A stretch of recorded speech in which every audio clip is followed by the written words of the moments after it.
లంబోదరం పరమసుందరమేకదంతం రక్తాంతదీర్ఘనయనం పరమం పవిత్రం ఉజ్జద్దివాకరకరోజ్వలకాంతికాంతం విఘ్నేశ్వరం సకల విఘ్నహరం నమామి. రామాయ రామభద్రాయ రామచంద్రాయ వేధసే రఘునాథాయ నాథాయ సీతాయాః పతయే నమః. పుట్టెన్ వానరుడౌచు విక్రమ కళా స్ఫూర్తిన్ నృసింహుండుగా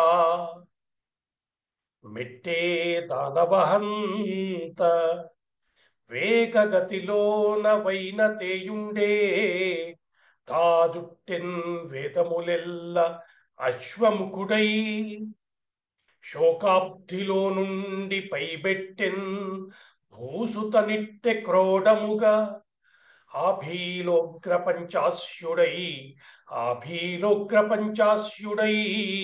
మెట్టెన్నామది నీదు దూత ఇదే స్వామి రామచంద్ర ప్రభు. పరమ పావనమైనటువంటి రామకథ రసవాహినిని ఆస్వాదించడానికి విచ్చేసినటువంటి మిత్రులు పెద్దలు అందరికీ ముందుగా సాదరంగా ఆహ్వానం పలుకుతున్నాను. రామాయణం కథ వినటం అన్నది మన పాపాలని దహించి వేసేటువంటి ఒక అద్భుతమైన సాధనాపరమైనటువంటి ప్రక్రియ. ఈ దేశంలో రామాయణం విని అద్భుతమైన ఫలితాలను పొందిన వారు ఉన్నారు. ఎవరు ఎప్పుడు ఎక్కడ రామాయణం చెప్పినా వింటూ తరించిపోయినటువంటి వాళ్ళ సంఖ్య ఎంతో ఉంది. మరి రామాయణం ఎందుకు వింటున్నాము అంటే ప్రధానంగా మనందరికీ మన పాపాలు పోవాలి. పాపాలు పోతే వచ్చే లాభం ఏమిటి? సద్బుద్ధి కలుగుతుంది. ఏ బుద్ధి మనల్ని నడిపిస్తోందో ఆ బుద్ధి పాపాల వల్ల కలుషితమైపోవటం వల్ల ఆ సమయానికి సరి అయినటువంటి ఆలోచన స్ఫురించకపోవడం జరుగుతోంది. ఈ రహస్యాన్ని పెద్దలందరూ చెప్పారు. ఎంత తెలివితేటలున్నా, ఎంత నాలెడ్జ్ ఉన్నా సమయానికి స్ఫురించకపోవటం ఎందుకుంది? పాపం వల్ల. కాబట్టి రామ కథ వినటం అన్నది పాపాల నుంచి మనల్ని దూరం చేసేటువంటి ఒక సాధనాపరమైన అంశము. ఇది దృష్టిలో పెట్టుకోవాలని పెద్దలు చెప్తున్నారు. కాబట్టి అటువంటి రామకథా రసవాహినిలో గత వారం మొన్న వారం కాక అంతకుముందు చెప్పే నాటికి ఒక అద్భుతమైనటువంటి సన్నివేశం జరుగుతోంది. హనుమంతుడు సీతమ్మ ముందు నిలబడ్డాడు. తను ఎవరో చెప్పుకుందామని ప్రయత్నం చేశాడు. అనేక రకాలుగా ఆ తల్లికి నమ్మకం కుదిరేలాగా రామకథని వినిపించి తన పరిచయం చేసుకుందామని ప్రయత్నం చేశాడు. అయితే సీతమ్మకి ఆ క్షణాన్ని నమ్మకం కలిగించటం అంత సులభమైన పని కాదు. సీతమ్మ నమ్మేటువంటి స్థితిలో లేదు. అప్పటికే 10 నెలల కాలం అయిపోయి ఒకానొక నిరాశాపూరితమైనటువంటి వాతావరణంలో ఉన్న తల్లి వచ్చిన వాడెవరో తెలియకుండా అతని మీద నమ్మకం పెట్టుకోవటం అంత సులభంగా జరిగే పని కాదని హనుమకి అర్థమైంది. ఈ క్రమంలో మనం గత వారం ఆగే నాటికి హనుమత్ స్వామి అమ్మతో చెప్తున్నాడు, అమ్మా, సుగ్రీవుడు పంపగా బయలుదేరినటువంటి వాళ్ళం చాలా మంది ఉన్నామమ్మా. సముద్రం మొత్తం దాటి ఇలా దురాత్ముడైనటువంటి రావణాసురుడి తల మీద పాదం మోపినట్టుగా లంకలో పాదం మోపానమ్మా నేను అని చెప్పాడు. నాపై నీకు సందేహం వద్దమ్మా, నేను రాముని దూతగా వచ్చిన వాడిని. మనం విశ్వనాథ వారిని కూడా స్మరించుకున్నాం.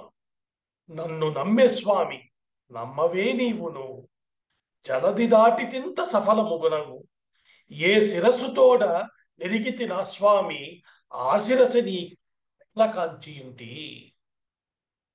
అమ్మా, నువ్వు నన్ను నమ్మకపోతే నేను ఇంత శ్రమపడి సముద్రాన్ని లంఘించటం ఈ ప్రయత్నం అంతా వృధా అయిపోతుందమ్మా.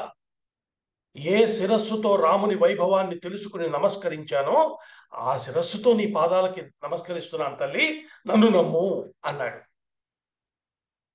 ఆ తల్లి నమ్మాలనే ఉంది. ఆ తల్లికి కూడా కానీ మనం ఇంతకుముందే చెప్పుకున్నట్టుగా సీతమ్మ సామాన్యురాలు కాదు. ఆవిడ రాజనీతిజ్ఞురాలు కూడా. కాబట్టి ఏ ఏ విషయాలు తెలుసుకోవాలో అవన్నీ అడుగుతోంది. ఇప్పుడు మళ్ళీ తల్లి అడిగింది, నాయన రాముడితో నీకు పరిచయం ఎలా అయింది? రాముడి గురించి నీకేం తెలుసో చెప్పు అని అడిగింది మళ్ళీ. అప్పటికి కొంత చెప్పున్నాడు. రామకథ తన నోట కొంత వినటం తల్లి గమనించింది. కానీ మళ్ళీ అడుగుతోంది. ఎందుకు అంటే, ఒకవేళ వచ్చిన వాడు రావణుని బంటు అయితే ఎక్కువసేపు రాముణ్ణి పొగట్టు కదా. ముఖ్యంగా తనకి ఆశ వచ్చేలా చేయడు. కాబట్టి అతను ఎవరో తెలుసుకోవాలి. కాబట్టి ఈ ప్రయత్నం మొదలుపెట్టింది. ఇక్కడి దాకా గత వారం మనం చెప్పుకున్నాం. అంటే వచ్చిన వాడు రావణాసురుడా కాదా అని నిర్ధారణ చేయాలి. ఇది సీతమ్మ ఆలోచన. హనుమంతుడికి రామకథ చెప్పడం కన్నా ఆనందకరమైన విషయమే ఉంటుంది. అయితే కేవలం కథ చెప్పటం మాత్రమే కాదు, తల్లి ఎందుకు అడుగుతోందో కూడా ఆ విషయాన్ని దృష్టిలో ఉంచుకు మాట్లాడు. ఇక్కడ సీతమ్మ గొప్పతనం కూడా గమనించవచ్చు మనం. ఆవిడ మనసుకు తెలుస్తోంది ఇతడు నమ్మదగ్గ వ్యక్తి అని. కానీ వ్యవహారంలో కూడా తెలియాలి. ఇది మనం చూపించవలసినటువంటి లౌకికమైనటువంటి ప్రజ్ఞ. అంటే నా మనసుకేదో అనిపించింది అని కాక, మనసుకు అనిపించింది నిజమా కాదా అని నిర్ధారించుకునేటువంటి తెలివితేటలు. మంచివాడిని అనిపిస్తుంది, అనిపించటం కాదు, కనిపించాలి కదా. ఈ రెంటిని కలిపి ఆలోచించింది అమ్మ. అందువల్లే అమ్మ యొక్క గొప్పతనం గురించి మనం స్మరిస్తున్నాం. రాజనీతిజ్ఞురాల తల్లి. రామాయణంలో అనేక చోట్ల సీతమ్మ మాట్లాడినప్పుడు దాంట్లో ఉన్నటువంటి వివేకము, విజ్ఞత ఎంతటి లోతైనవో మనకు తెలుస్తూ ఉంటుంది. సామాన్యురాలు కదండి ఆ తల్లి. అందుకని చక్కగా అడుగుతోంది, నువ్వు రాముని ఎలా కలిసావు నాయన? లక్ష్మణునితో పరిచయం ఎలా వచ్చింది? అసలు వానరులకి మానవులకి మధ్య స్నేహం జరిగిన సంబంధం ఏమిటి? ఎలా కుదిరింది ఆ సందర్భం?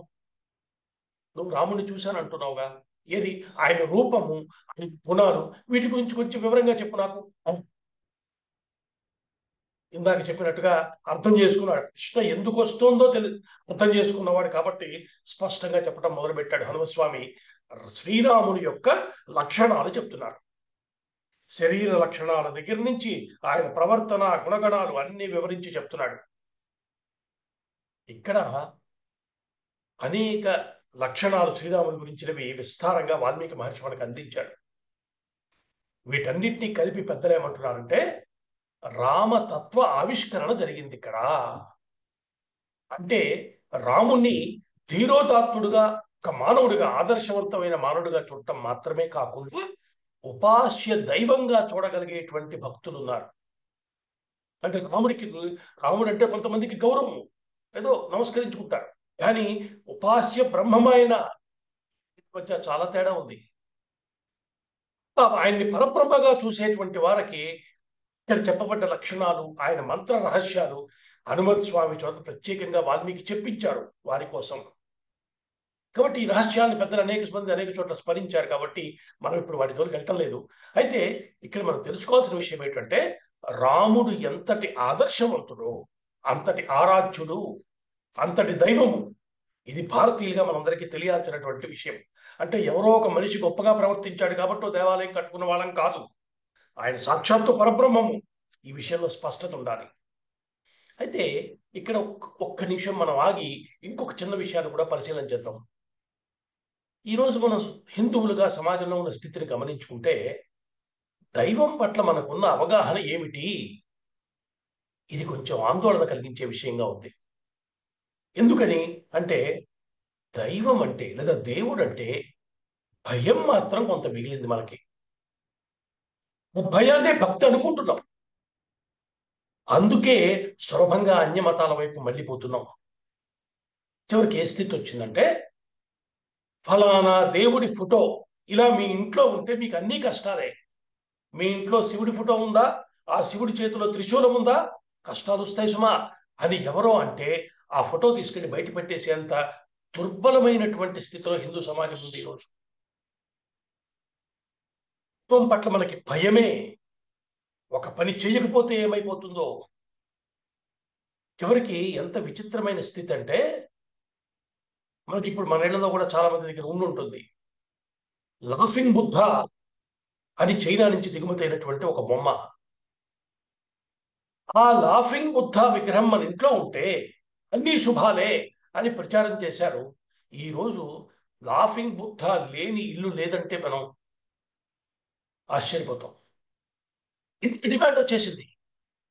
ఎవరో ఏదో చెప్తారు, అది చేయకూడదు, ఇది ఉండకూడదు, అలా ఉంటే దోషము, ఇలా ఉంటే దోషం అని చెప్తే వాటిని నమ్మేటువంటి స్థితిలో మనం ఉండి మనవి అన్ని మూఢనమ్మకాలని మనల్ని విమర్శించే వాళ్ళకి మనమే ఊతమిస్తున్నాం. అయితే దీనికి ఇంకొక పార్శ్వం ఏముంది? కాబట్టి అసలు ఇవన్నీ ఉన్నాయి కాబట్టి నాకు ఇవేం వద్దండి, కేవలము నేనేమి చేయక్కల, దైవం లేదు, ఉపాసన లేదు, ఏమి లేదు, ఇంట్లో ఒక దీపం పెట్టుకుంటే చాలు, దాంతో అన్ని జరిగిపోతాయి అంటే దాన్ని నమ్ముతున్నాం. ఆ మధ్య ఒక సాఫ్ట్వేర్ ఇంజనీర్ ఒకతను నాకు ఫోన్ చేశాడు.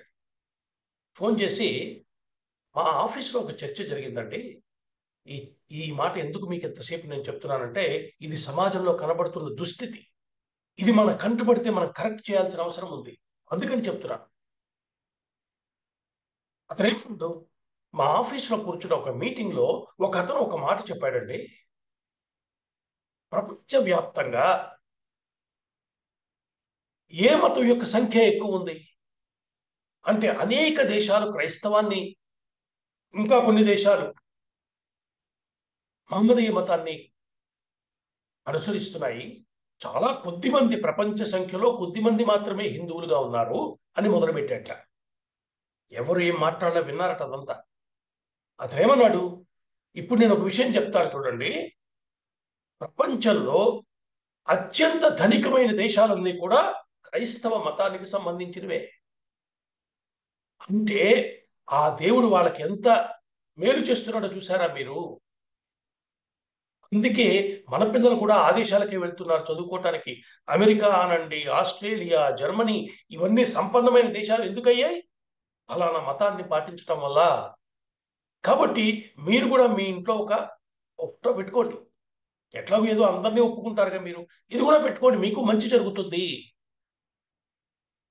ఈ వాదన మీకే ఎవరన్నా చెప్తే, కష్టకాలంలో ఉన్నప్పుడు మీ దగ్గరికి వచ్చి ఈ మాట చెప్తే, దీనిని కాదనగలిగే విషయం మన దగ్గర ఉన్నదా? దీనిని తృణీకరించగలమా? అడ్డుకోగలమా? ఇది ఇవాళ హిందువుల యొక్క ఒకానొక దుస్థితి. మనకు దైవం అంటే భయమే మిగిలేదు. సులభంగా చేస్తే, ఇలా చేస్తే, ఇంట్లో ఇది పెట్టుకుంటే చాలు అన్ని శుభాలే అంటే పెట్టుకుంటాం. ఏదో మొక్క పెట్టుకుంటే మంచిది, ఏదో ఇంకో యంత్రం పెట్టుకుంటే మంచిది, ఇంకో బొమ్మ పెట్టుకుంటే మంచిది, ఎవరు ఏది మంచిదంటే పోన్లేదు పెట్టుకుంటే ఏమైంది? దీన్ని గమనిస్తున్న మన తర్వాత తరం ఇంత బలహీనులేంటి మా పెద్దవాళ్ళు? ఎవడేం చెప్తే అది వింటాడేంటి అనుకోవటం లేదా? మరి మనం ఈ అవగాహనని పెంచుకోవాల్సిన అవసరం, ఈ సందేహాల నుంచి బయటపడవలసిన అవసరం లేదా? ఇది తెలుసుకోవాల్సిన ప్రయత్నం మొదలు పెట్టవద్దా? ఇవి మనందరం ఆలోచించవలసినటువంటి విషయాలు. లేకపోతే తరువాత తరానికి మనం చేసిన పనులన్నీ పిచ్చి వ్యవహారాలుగా కనిపిస్తే దానికి మనమే బాధ్యులు అవుతాం.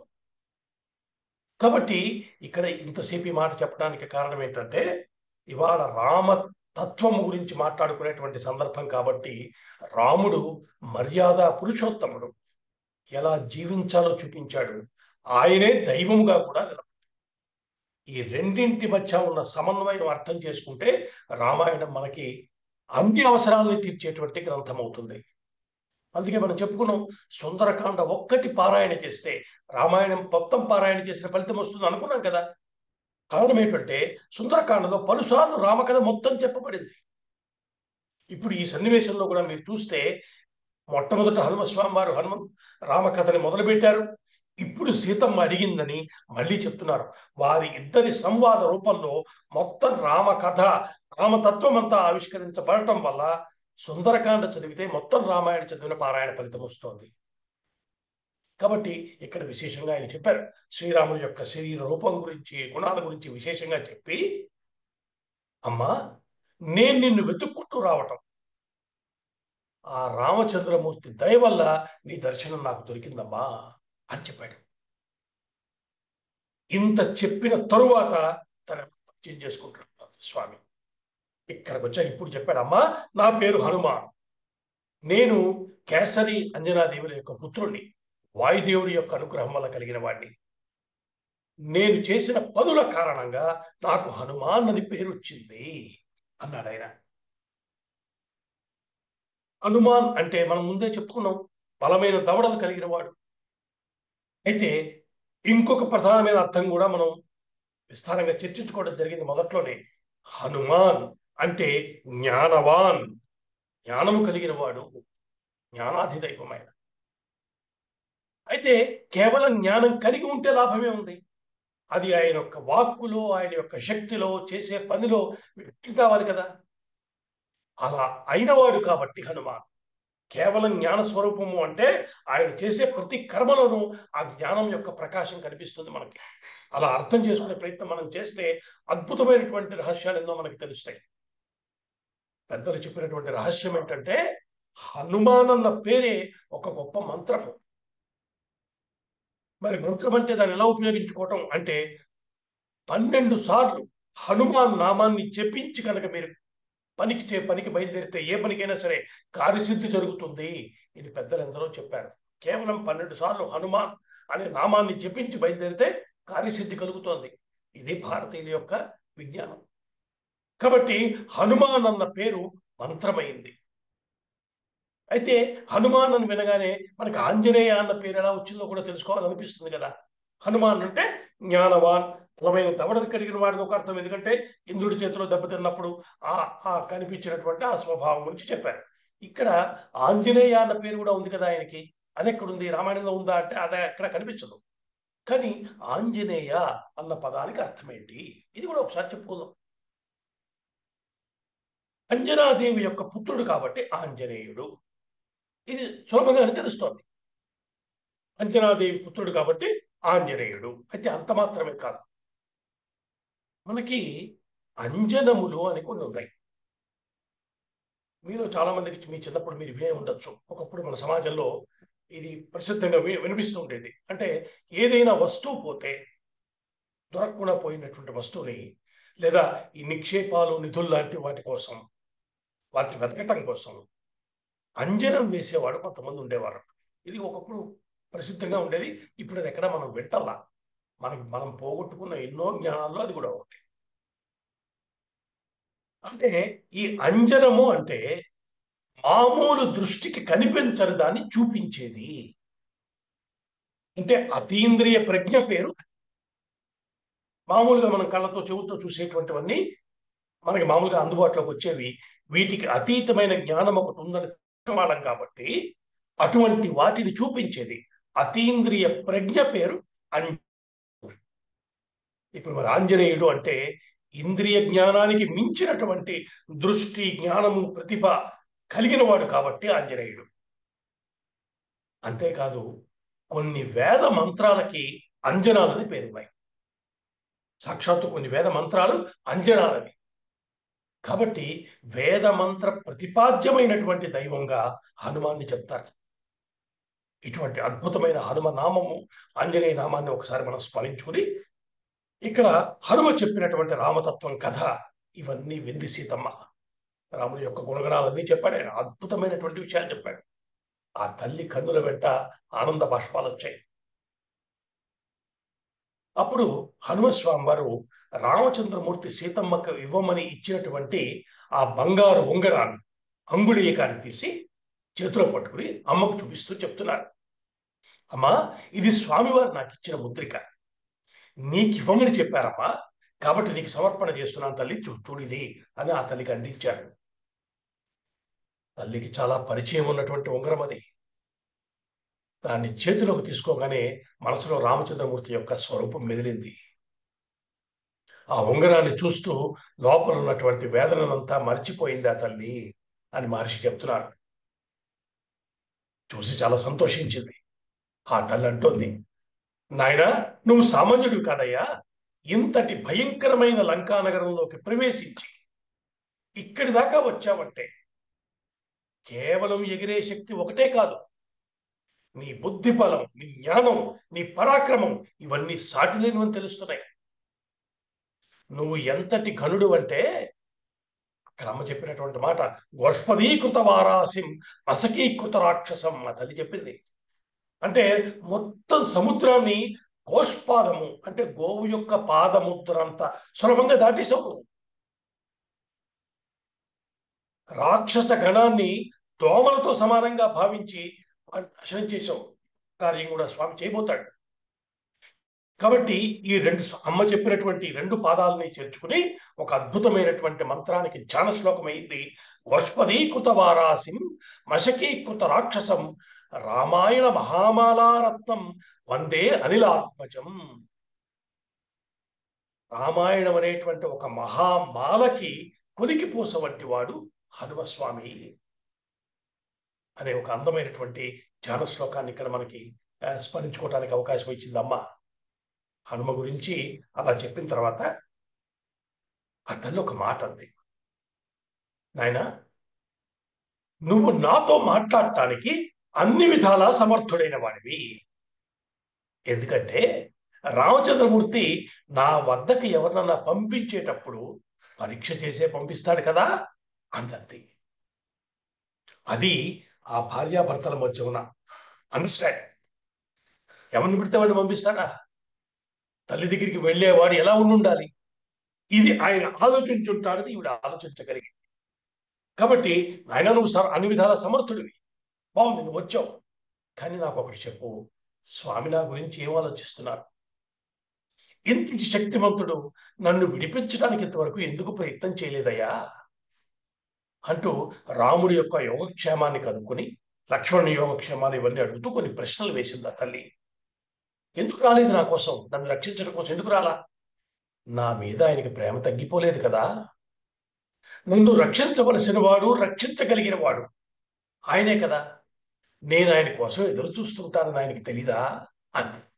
అంటే ఆ మాత్రం మాట్లాడటానికి అవకాశం వచ్చింది 10 నెలల తర్వాత ఆ తల్లికి చెప్పుకోవటానికి. ఇలా అంది. అనగానే హలో స్వామి నాడికి ఎంత మాట తల్లి, నీ మీద ప్రేమ తగ్గిపోదమ్మా, అలా ఏం లేదమ్మా. నువ్వు లంకలో ఉన్నావన్న జాడ తెలియకపోవటం వల్ల ఇంత ఆలస్యం జరిగింది. ఇప్పుడు నేను వెళ్ళి చెప్పగానే వెంటనే నిన్ను తీసుకెళ్లే ప్రయత్నాలు మొదలు పెడతారు. తక్షణమే మొదలైపోయి అసలు ఈసరికే యుద్ధానికి సంబంధించిన ప్రయత్నాలు అక్కడ ప్రారంభమయ్యాయి. ఎక్కడెక్కడి నుంచో వానర సేనలన్నీ వచ్చాయి. ప్రపంచంలో అన్ని మూలల నుంచి వేలాది మంది వానరులు కిష్కింద చేరుకుని సుగ్రీవుని రామచంద్రమూర్తి యొక్క ఆజ్ఞ కోసం ఎదురు చూస్తున్నారమ్మా. నేను నిత్యం ఆయన్ని చూస్తున్నాను తల్లి. నీ మీద విరహంతో సరిగ్గా భోజనం చేయటం లేదమ్మా. మధురమైన పానీయాలేవి స్వీకరించడం లేదు. సరిగ్గా నిద్రపోవటం లేదు. ఈ స్థితిని కల్లారా చూసి చెప్తున్నానమ్మా. నిత్యం నిన్నే స్మరిస్తూ కాలం వెళ్ళదీస్తున్నాడు. ఏదైనా ఒక అందమైన విషయం కనబడితే నిన్నే గుర్తు తెచ్చుకుని బోరుమని విలపిస్తున్నాడమ్మా అని చెప్పాడు హనుమస్వామి. ఆయన చెప్పిన ఈ మాటలు వింటుంటే సీతమ్మకి అప్పటిదాకా ఉన్న పాత శోకం పోయి కొత్త శోకం వచ్చినట్టయిందిట. శ్రీరాముడికి తన గురించి తెలిసిందా లేదా, వస్తాడా లేదా అన్న సందేహంతో కూడిన ఆ శోకం పోయి, అయ్యో నా మీద విరహంతో ఎంత బాధపడుతున్నాడు అని కొత్త శోకాన్ని పొందిందట ఆ తల్లి. ఆవిడంటోంది, నాయన నువ్వు రాముడి తొందర పెట్టు, వీలున్నంత వెంటనే వచ్చి నన్ను కాపాడమని చెప్పు. ఎందుకంటే నాకు ఎక్కువ సమయం లేదు, ఇంకా 2 నెలలు మాత్రమే ఇచ్చి వెళ్ళాడు ఆ రావణుడు అంటూ ఆ తల్లి వెంట వస్తున్న కళ్ళ నీళ్లు చూసి హనుమత్ స్వామి అన్నాడు, అమ్మా రాముడు వెంటనే వస్తాడు, సందేహం లేదు, నీకే సందేహం అక్కలా. కానీ నీ దుఃఖం చూస్తుంటే నాకేమనిపిస్తోందంటే నీకు అంగీకారం అయితే ఇప్పుడే ఈ క్షణంలోనే నిన్ను లంక నుంచి నేను విడిపించేస్తాను అన్నాడు. నువ్వు నా భుజంపై మాద్రోహించమ్మా, నిన్ను ఇక్కడి నుంచి క్షేమంగా తీసుకెళ్ళి అగ్నిదేవుడు దేవతలకు హవిస్సులు అందించినట్టుగా రామచంద్రమూర్తిగా అందిస్తాను నిన్ను అని చెప్పాడు. ఉపమానం వేశారు మహర్షి ఇక్కడ. అంటే ఇక్కడ సామవేదం వారు చెప్పినటువంటి అద్భుతమైన విషయం ఏంటంటే, హనుమస్వామి రామదూత. ఎక్కడి నుంచి వచ్చాడు హనుమ అంటే వాయుపుత్రుడు. మనకి ఉపనిషత్తుల్లో చెప్తున్నది ఏమిటి? ఆకాశాదగ్ని అగ్నే వాయు అని ఒక క్రమం చెప్తున్నాడు. దేని నుంచి ఏది వచ్చింది? అగ్నోయ్ వాయు అంటే అగ్ని నుంచి వాయువు వచ్చిందిట. కాదు, వాయోరగ్ని, క్షమించాలి. వాయోరగ్ని, ఆకాశాద్ వాయు, వాయోరగ్ని అంటే ఆకాశం నుంచి వాయువు వచ్చింది, వాయువు నుంచి అగ్ని వచ్చింది. ఇది క్రమం. అంటే వాయువు నుంచి వచ్చిన వాడు అగ్ని. ఆ అగ్ని, మనం దాన్ని అగ్నిని అగ్నిహోత్రంగా మంత్రాలతో మార్చుకుని అందులో వేసినటువంటి హవిస్సులని ఆయన అగ్ని మన దూతగా వాటిని తీసుకెళ్లి దేవతలకు అందిస్తున్నాడు. అందుకే మనకి అగ్ని దూతం వృణీమహే అని మంత్రం కూడా చెప్తారు. అంటే అగ్ని మనకి దూతగా ఉన్నాడు. మనం ఇచ్చేటువంటి హవిస్సులను దేవతలకు చేరుస్తున్నాడు ఆయన. ఈ క్రమమే ఇక్కడ పరిశీలిస్తే వాయువు నుంచి వచ్చిన అగ్ని దూతగా దేవతలకి మన హవిస్సులను చేర్చినట్టుగా వాయుపుత్రుడైన హనుమ రామ దూతగా సీతమ్మను తీసుకెళ్లి స్వామికి అప్పగిస్తానంటున్నాడు. ఎంత అద్భుతమైనటువంటి సమన్వయం కుదిరిందో చూసారా? ఇలా పరిశీలిస్తూ వెళ్తే రామాయణంలో అనేక అందాలు కనిపిస్తాయి. కాబట్టి నా భుజాన్ని అధిరోహించమ్మా, నిన్నెక్కడి నుంచి క్షేమంగా తీసుకెళ్లి అగ్నిదేవుడు దేవతలకు హవిస్సులు ఇచ్చినట్టుగా నేను రామచంద్రమూర్తికి అందిస్తాను అని చెప్తున్నాడు. సందేహం అవుతు తల్లి, ఇలా చేస్తే ఇది నీ దుఃఖాన్ని తగ్గించటం మాత్రమే కాదు, నిన్ను చూడాలని కోరుకుంటున్న రామచంద్రమూర్తి దుఃఖాన్ని కూడా తగ్గిస్తుంది అని చెప్పాడు. ఈ మాటలు విన్నాక సీతమ్మ ఆశ్చర్యంతో నిండిన కళ్ళతోటి హనుమంక చూసింది. ఆవిడికి ఆనందము ఆశ్చర్యము ఒకేసారి కలిగాయట. చూడండి, ఇప్పుడు చిన్నపిల్లాడు అమ్మా నిన్ను గాల్లో ఎత్తుకుని తీసుకెళ్ళిపోతాను అన్నాడు అనుకోండి, తల్లి ఆనందం కలుగుతుంది కదా, చేయగలడా? కానీ అన్నవాడు అలా అలా అంటే అదొక ఆనందం. అట్లాగా ఈయన అంటున్న విషయాన్ని విని తల్లికి ఒకేసారి ఆనందము ఆశ్చర్యం కలిగాయట. నాయన, నువ్వేంటి నన్ను తీసుకెళ్తానంటావేంటి? ఎంత దూరం, అది ఎలా కుదురుతుంది? చూడబోతే నీ వానర లక్షణాన్ని వదులుకోలేదు సుమా అన్న తల్లి. కొంచెం వ్యంగ్యంగా అంటోంది. ఓ వానర శ్రేష్ఠ, నువ్వు చూడబోతే ఇంతున్నావు, నీ ఆకృతి స్వల్పమైందయ్యా, నన్నెలా తీసుకెళ్ళగలవు అని అడిగింది. అప్పుడు హనుమ తన వంక తాను చూసుకున్నారు. అమ్మతో మాట్లాడుతున్న ఆనందంలో తన శరీర స్థితిని మర్చిపోయారు ఆయన. చెట్టు మించి దిగటము, అమ్మ ముందు నిలబడటము, అవన్నీ మర్చిపోయి అమ్మతో ఆవిడ కంటి వెంట వచ్చిన నీరు చూడగానే ఈ మాట చెప్పేశారు. నేను తీసుకెళ్ళిపోతాను, మదా నా మీద ఎక్కి నా భుజాల మీద ఎదురోహించు, తీసుకెళ్ళిపోతానన్నారు. కానీ ఆ తల్లి ముందుకు తాను ఎంత తగ్గిపోయి వచ్చారో అదే మర్చిపోయారు ఆయన. అమ్మ ఈ మాటలు అనగానే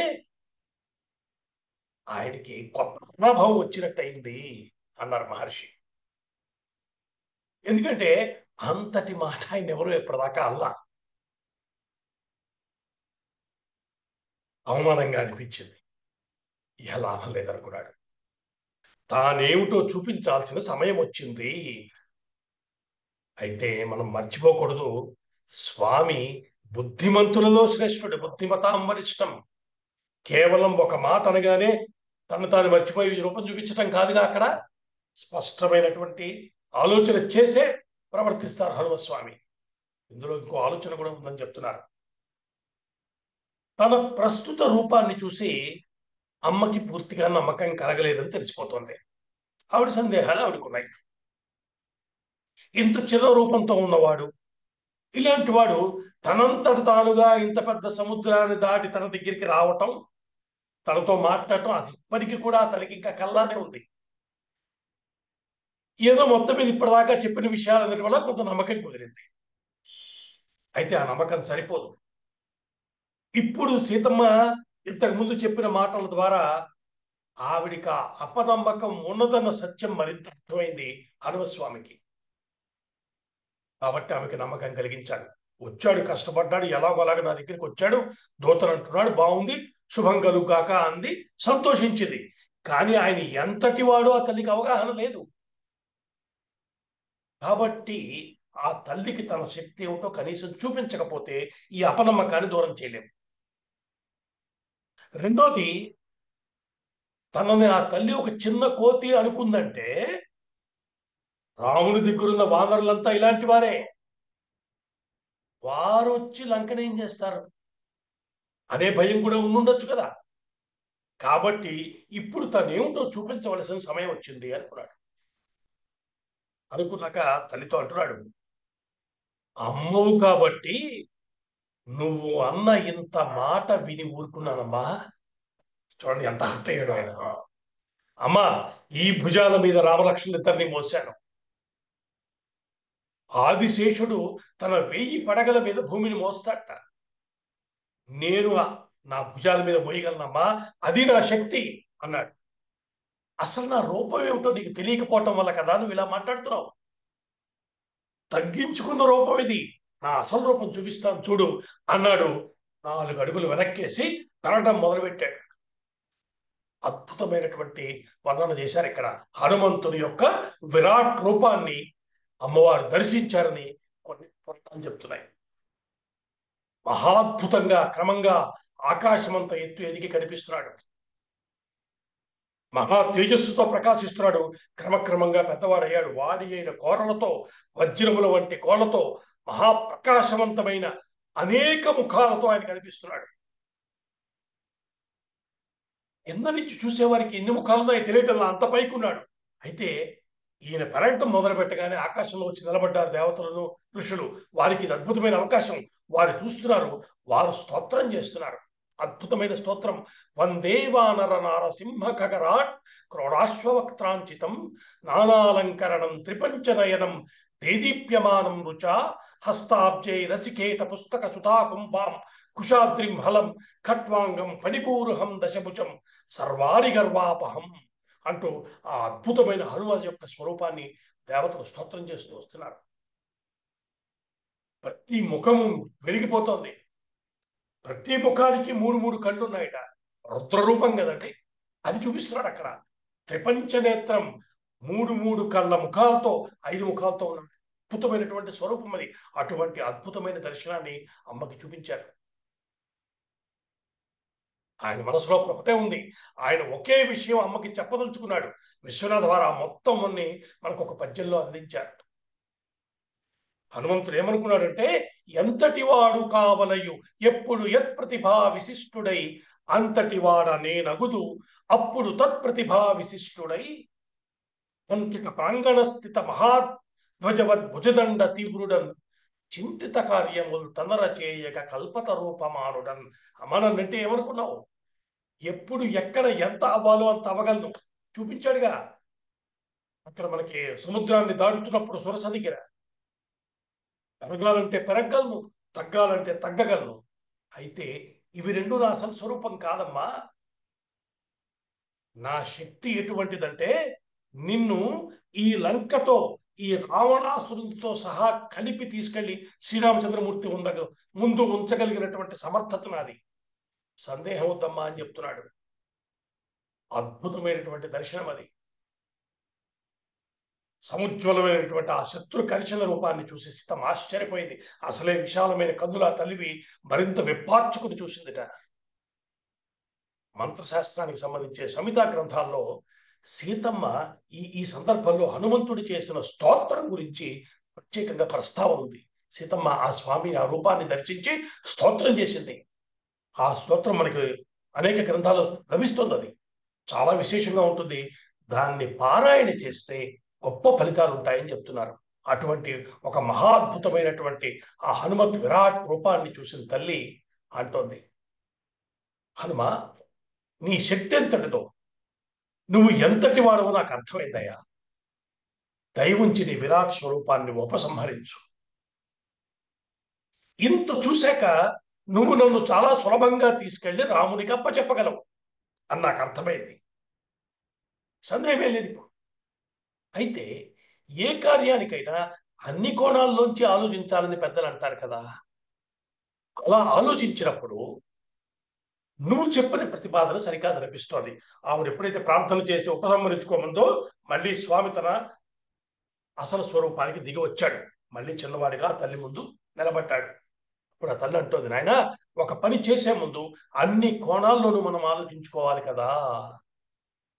కాబట్టి ఇప్పుడు నేను నీతో రావటాన్ని అలా ఆలోచించి చూస్తే అది అంత సరి అయిన ప్రతిపాదన కాదేమో అనిపిస్తోంది నాయన నాకు.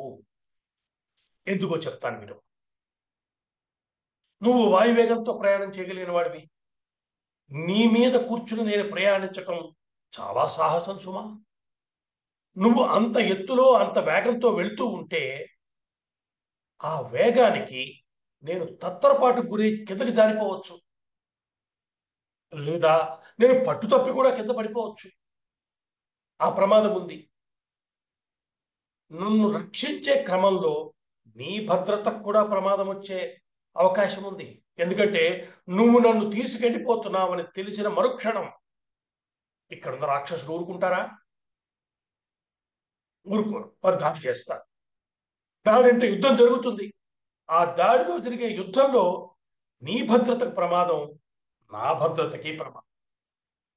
నిన్ను రక్షించుకునే క్రమంలో యుద్ధంపై దృష్టి పెడితే నా భద్రతకు ప్రమాదం వస్తుంది. నన్ను రక్షించాలనే ప్రయత్నాన్ని నువ్వు చేస్తే వారి దానికి నువ్వు గురవుతావు.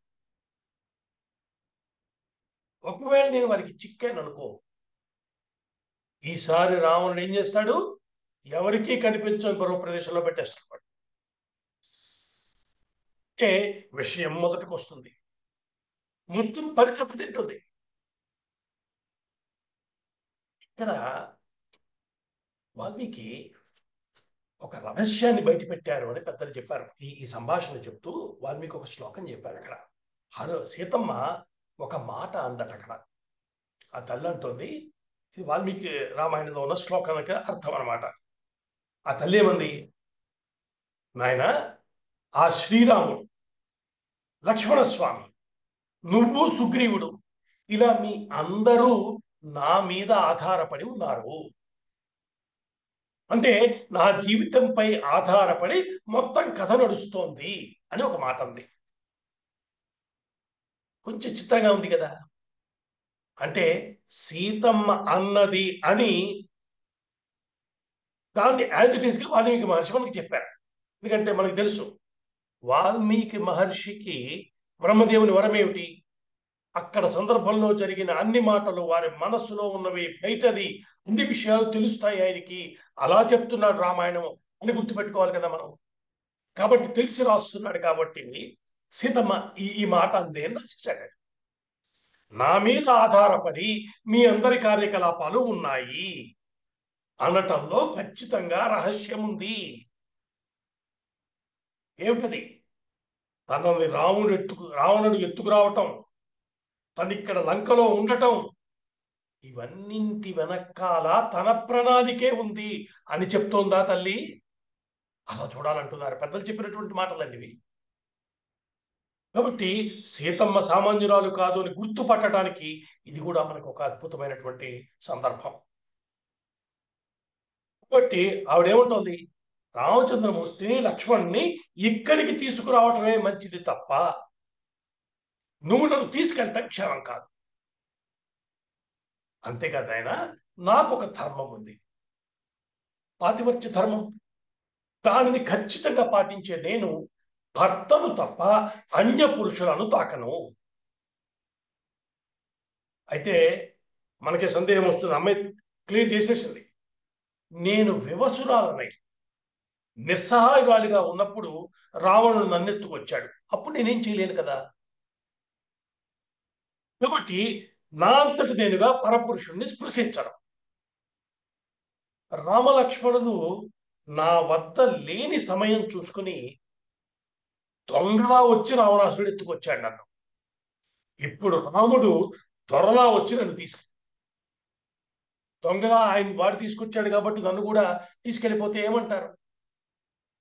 కాబట్టి వాడు దొంగలా వచ్చి నన్ను తీసుకెళ్తే త్వరలా వచ్చిన స్వామి నన్ను ఇక్కడి నుంచి తీసుకెళ్ళాలి. ఇక్కడ ఉన్న రాక్షస మూకలందరినీ సంహరించి లంకా నగరాన్ని నాశనం చేసి రావణ సంహారం తరువాత, ఆ విజయం తర్వాత నన్ను స్వామి తీసుకెళ్లాలని నా కోరిక అని చెప్పింది అది. అని అయితే మాట్లాడటంలో అందం తెలిసిన తల్లి వెంటనే ఒక మాట అంది. నాయనా, నేను నిన్ను పరపురుషుడని అనుకోవటం లేదు. ఎందుకంటే నువ్వు నాకు ఉంగరం ఇచ్చిన క్షణంలో నిన్ను చూడగానే అప్పటికి ఎలా ఉన్నాడు? మనం చెప్పుకున్నాం ఎంత అందమైన స్వరూపమో హనుమంతుడిది. చక్కగా ఆ చిన్న పురుషవంశక మాత్ర అని చిన్నవాడిగా నిలబడ్డ అక్కడ నిలబడి ఆ ఉంగరం ఇచ్చినటువంటి క్షణంలో నిన్ను చూడగానే నా కన్న బిడ్డవనిపించావయ్యా, నువ్వు నా పుత్రుడితో సమానం. కాబట్టి హనుమ, నా కోరిక ఏమిటంటే లక్ష్మణుడితో సుగ్రీవునితో వానర సేనలతో కలిసి ఉన్న రామచంద్రుని శీఘ్రంగా లంకా నగరానికి తీసుకురా, మిగిలిన పని రామచంద్రమూర్తి చూస్తారు. ఇది నా కోరిక అని చెప్తుంది తల్లి. విన్నాడు హనుమస్వామి. విని, అమ్మా, చాలా చక్కగా మాట్లాడావు తల్లి. సీతమ్మ ఎలా మాట్లాడాలో అలా మాట్లాడావు తల్లి. నీ మాటల్లో ఒకవైపు స్త్రీ సహజమైనటువంటి బేలతనము, బెరకు, దీనత్వము అవి కనబడుతున్నట్టుగా ఉన్నా ఒక వినయం గోచరిస్తోంది తల్లి. ఆ వినయం నీ సహజ స్వభావం నాకు అర్థమైందమ్మా. నువ్వు ఇప్పుడు చెప్పావే రెండు కారణాలు, ఆ రెండు మెచ్చుకోదగ్గవే. నువ్వు అన్నావు కదా, ఎత్తులో వేగంగా వెళ్తుంటే నువ్వు జారి పడిపోవచ్చు. నిజమే, ఆ అవకాశం ఉంది. నువ్వు చెప్పావే రెండో కారణం, నేను భర్తను తప్ప పరపురుషుడిని స్పృశించను అన్నావు చూడు. కేవలం నువ్వు మాత్రమే అనగలవమ్మా. రామచంద్రమూర్తి యొక్క ధర్మపత్ని మాత్రమే చెప్పగలిగిన మాట. అంత అందంగా చెప్పావు. నీ దుఃఖాన్ని చూసేసరికి అరే, నేను చేయగలిగిన పని కదా అని నాకు అనిపించి నా భుజం ఎక్కమ్మా అన్నాను, కానీ అది నీకు తగిన పని కాదు. నువ్వు చెప్పిన మాటే సరి అయింది అన్నారు ఆయన. అంటే హనుమ మనస్సులో తను కొంచెం తొందరపడ్డానన్న చింత కలిగినట్టుంది. వెంటనే సవరించుకున్నాడు ఆయన. ఈ మాట అన్నాడు, సరి అయింది కాదమ్మా, నువ్వు చెప్పిందే సరి అయింది. కాబట్టి అమ్మా, ఇంకా నేను బయలుదేరుతాను, అనుజ్ఞమ్మా. అయితే బయలుదేరే ముందు నాదో చిన్న కోరిక.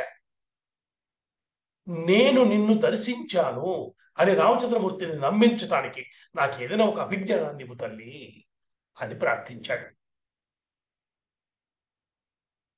విన్న సీతమ్మ వెంటనే ఇవ్వలేదు. హనుమ కొద్దిగా నొచ్చుకున్నాడని ఆవిడకి గుర్తుపట్టేసింది. సామాన్యురాలు కాదు కదా. అందుకని ఆవిడ అంటోంది, నీకు అభిజ్ఞానం ఎందుకు నాయనా? నీ మాట చాలు, నీ బలం చాలు, చూశానని చెప్పు, రాముడు అంగీకరిస్తాడు. మరి తీసుకురాలేదే అంటే నువ్వు తెమ్మలేదుగా అని చెప్పి. కానీ ఇప్పుడు నేను నీకు ఒక సంఘటన చెప్తాను. ఇది నాకు రామచంద్రమూర్తికి దేవతలకు మాత్రమే తెలిసిన సంఘటన, మా ఇద్దరి మధ్య జరిగినటువంటి విషయం. నీతో చెప్తాను, నువ్వు వెళ్ళి చెప్పు అని చెప్పింది. చూడండి ఎంత చక్కగా ఆవిడ డీల్ చేస్తుందో. అంటే కేవలం గుర్తు, ఒక అభిజ్ఞానం ఇచ్చి పంపించడం కాదు, తన పర్సనల్ విషయాన్ని షేర్ చేసుకుంటోంది తల్లి. హనుమ యొక్క నొచ్చుకున్నాడని గుర్తుపట్టింది కదా, అందుకని ఆ భావం పోవాలి. అందుకని ఇప్పుడు ఏమంది, నేను ఒక విషయం చెప్తాను, ఒక సంఘటన చెప్తాను, ఇది మా పర్సనల్ అఫైర్, ఇది చెప్తాను, ఇది వెళ్ళి రామచంద్రమూర్తికి చెప్పు అని చెప్పింది. చెప్పి ఒక అద్భుతమైన సంఘటన చెప్తోంది ఆ తల్లి. ఇది మేము చిత్రకూటంలో ఉన్నప్పుడు జరిగినటువంటి సంగతి. చిత్రకూటంలో ఉన్న కాలంలో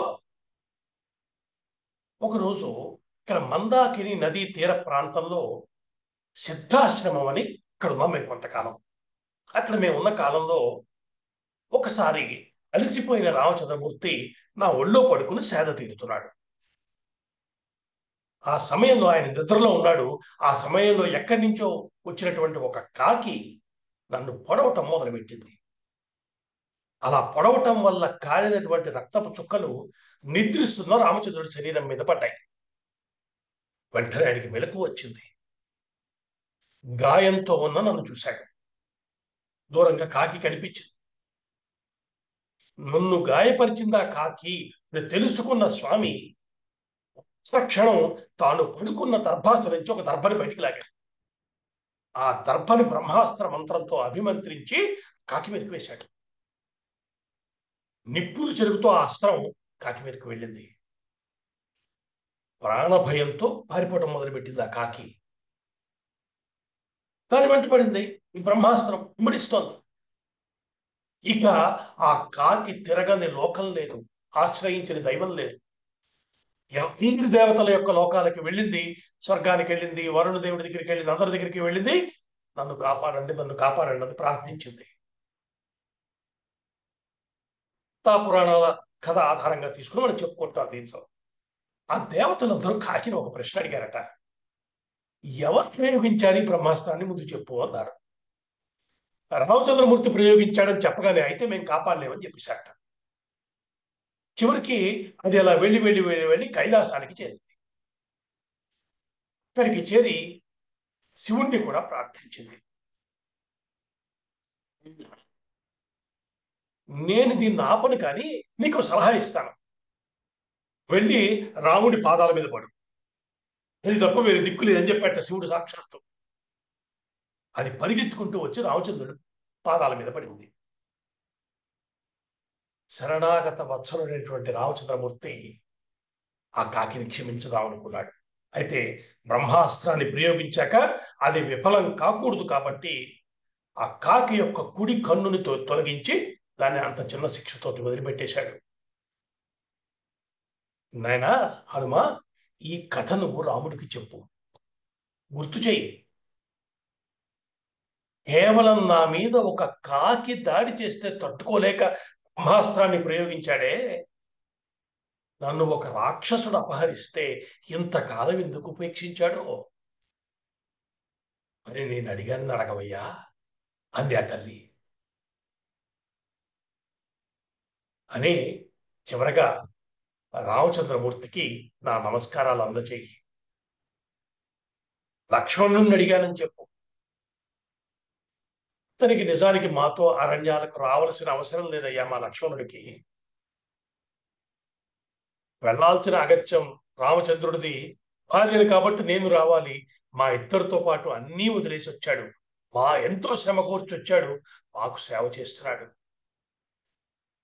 అతని క్షేమం అడిగానని చెప్పు. మనసులో తల్లికి ఒక చిన్నపాటి బాధ ఉంది. అప్పుడు తన అన్న మాటలు గుర్తొస్తూనే ఉన్నాయి లక్ష్మణస్వామిని. అందువల్ల ప్రత్యేకంగా ఈ మాటలు చెప్పి ఆయన్ని కూడా అడిగానని చెప్పు నాయన.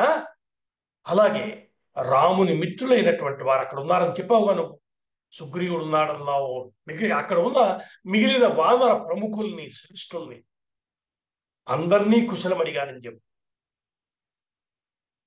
అని అడిగిన తర్వాత తల్లి ఒక అద్భుతమైనటువంటి శ్లోకాన్ని మనకు అందిస్తోంది ఇక్కడ.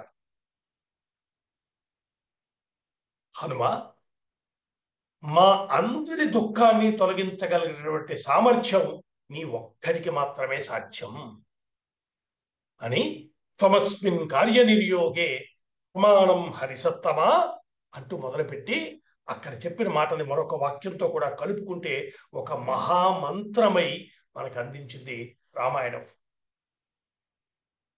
త్వమస్మిన్ కార్యనిర్యోగే ప్రమాణం హరిసత్తమా హనుమన్యత్నమాస్థాయ దుఃఖక్షయ కరోభవ. త్వమస్మిన్ కార్యనిర్యోగే ప్రమాణం హరిసత్తమా హనుమన్యత్నమాస్థాయ దుఃఖక్షయ కరోభవ. దీని అర్థం ఏంటంటే,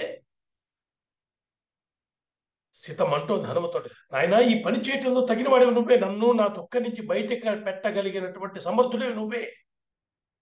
అందుకని ఓ హనుమ, సరి అయిన ప్రయత్నం నువ్వే చేసి నా యొక్క దుఃఖాన్ని పోగొట్టువు.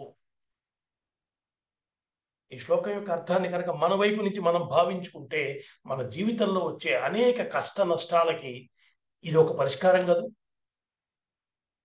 దీనిని పారాయణం చేస్తే విశేషమైనటువంటి ఫలితాలు చెప్పారు.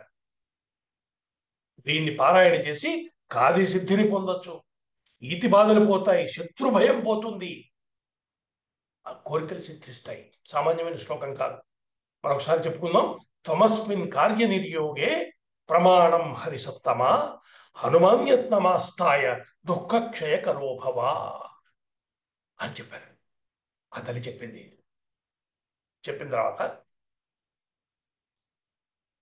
తన చీర కొంగులో ముడి వేసుకున్నటువంటి ఆ చూడమణిని జాగ్రత్తగా బయటికి తీసింది తల్లి.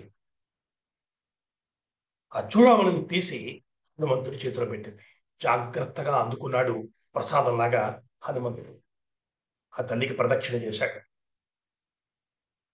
ఇక్కడ చూడామణి అన్నది మళ్ళీ ఒక అద్భుతమైన సంకేతం అని చెప్పారు పెద్దలు. స్త్రీలు పాపిట సింధూరాన్ని ధరించే చోట ధరించే ఆభరణం కదా అది. అది దంపతుల యొక్క ఏకత్వాన్ని సూచించేది అని సూచనగా చెప్తారు. ఇప్పుడు సీతమ్మ ఇచ్చినటువంటి ఈ చూడామణి ఏదైతే ఉందో ఇది సీతారాముల యొక్క ఏకత్వానికి ప్రతీకగా నిలిచింది. ఇప్పుడు సీతమ్మ చేతుల మీదుగా హనుమదాన్ని అందుకున్నారు అంటే అది కేవలం కథాపరంగా చూస్తే ఒక గుర్తుని ఆ తల్లి ఇచ్చింది. ఆయన ఉంగరం పంపించాడు కాబట్టి ఈ తల్లి చూడమని ఇచ్చింది. అలా అర్థం చేసుకుంటే తప్పేమీ లేదు. కానీ దీంట్లో చాలా అనేక యోగపరమైన మంత్రపరమైన రహస్యాలు చాలా ఉన్నాయి. రామాయణాన్ని ఆ స్థాయిలోకి వెళ్ళి చదివి అర్థం చేసుకోవటం మొదలు పెడితే సీతమ్మ హనుమంతుడికి అనుగ్రహించినటువంటి చూడామణి చాలా ప్రత్యేకమైనటువంటిది. ఈ సందర్భమే విశేషము. దీన్ని పారాయణ చేయటం కూడా ప్రత్యేకమైన ఫలితాన్ని ఇచ్చేటువంటిది ఈ సర్గని అని పెద్దలు చెప్తున్నారు. కాబట్టి ఈ చూడామణిని తల్లికి ఇచ్చింది. తల్లి హనుమస్వామికి ఇచ్చింది. అలా ఆ చూడామణిని స్వీకరించి హనుమ బయలుదేరటానికి ఉద్యుక్తుడయి అమ్మకి నమస్కరించాడు. అమ్మా, అనుమతి ఇవ్వు తల్లి, బయలుదేరతాను అన్నాడు. అనగానే సీతమ్మకి లోపల నుంచి దుఃఖం పొంగుకు వచ్చింది. కళ్ళలో నీళ్లు తిరిగాయి. గొంతు బొంగురు పోయింది. నాయనా, నువ్వు నాకు చేసిన సాయం ఇంతింత అని నేను చెప్పలేనయ్యా. నీవు రాకపోతే నా జీవితం ఏమైపోయి ఉండేదో. ఇంత కష్టానికి వచ్చి నువ్వు ఇక్కడికి వచ్చి నాకు అద్భుతమైన సాయం చేసావు. తల్లి అంటోందండి, సీతమ్మ నాకు సాయం చేసావు నాయన అంటోంది. అలాగే ఇప్పుడు నువ్వు ఇక్కడి నుంచి రామచంద్రమూర్తి దగ్గరికి వెళ్ళి నా మాటగా ఆయనకి చెప్పి ఆయన్ని ఇక్కడికి తీసుకొచ్చి నన్ను ఈ కష్టాన్ని నుంచి గట్టెక్కించవయ్యా. మరొక్క మాట ఉంది. ఈ ఒక్క రాత్రికి ఇక్కడెక్కడన్నా రహస్య ప్రదేశంలో కాసేపు విశ్రమించి రేపు బయలుదేరొచ్చు కదా అంది. ఆ తల్లిలో ఉన్న బేలతనం చూడండి. ఇప్పుడే ఇంత ధీరోదత్తంగా మాట్లాడిన తల్లి అక్కడికి వచ్చేప్పుడు హనుమని చూసి, ఆయన ఇంతకాలానికి నా దగ్గరికి నా వాడంటూ ఒకడు వచ్చాడు, నాకు ఈ మాట చెప్పి నిన్ను చూసినంత కాలం ఒక ఆత్మీయుణ్ణి చూసిన ఒక భావం, ఒక ఆనందం నాకు కలిగింది. ఇది కొద్ది కాలం ఉంటే బాగుంటుంది, మళ్ళీ ఇంకొకసారి అటువంటి అనుభూతి దొరికితే బాగుంటుంది అనిపిస్తోంది. కాబట్టి రాత్రికి విశ్రమించి పొద్దున వెళ్ళొచ్చు కదా అంది. కానీ వెంటనే తేరుకుంది. కానీ నాయన, నాకు నీ తొందర కూడా తెలుసు, ఇక్కడ పరిస్థితి ఏంటో తెలుసు, ఎక్కడుంటాడు, ఆ పరిస్థితి ఏంటో అన్నీ అమ్మకి తెలియంది కాదు కదా అనుకుని ఈ మాట ఇలా అంతే. అంటే ఆ తల్లి దుఃఖాన్ని చూసి హనుమంటున్నాడు,